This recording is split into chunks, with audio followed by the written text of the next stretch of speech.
Qu'est-ce que l'IA, dans cette histoire, a permis de débloquer exactement?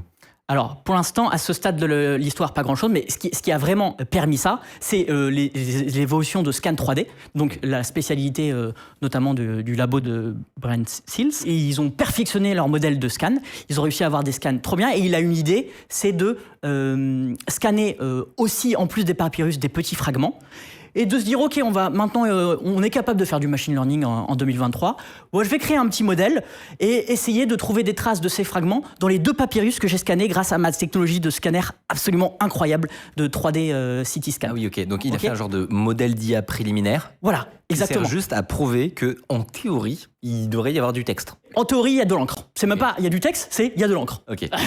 Là, actuellement, on en est à ce stade-là. Et c'est là qu'entre un nouveau protagoniste. Pour l'instant, il y avait principalement le directeur du labo. Il s'appelle Nat Friedman. C'est un développeur et un investisseur assez influent dans le monde de la tech. Il a été notamment CEO de GitHub juste après le rachat par Microsoft de 2018 à 2021. Et puis, il a fondé plusieurs boîtes tech. Voilà, il a travaillé pour Microsoft. Enfin, c'est quelqu'un sur Twitter qui est assez suivi et qui parle d'IA. Je sais qu'il a notamment investi dans Eleven Labs, par exemple. Enfin, c'est devenu un peu un fonds d'investissement à lui tout seul. Et il voit ça. Il est en contact du coup avec Brent Seals et il se dit, je vais organiser un challenge pour faire avancer cette histoire beaucoup plus vite que si vous continuez votre petit labo là à essayer de lire vos papyrus.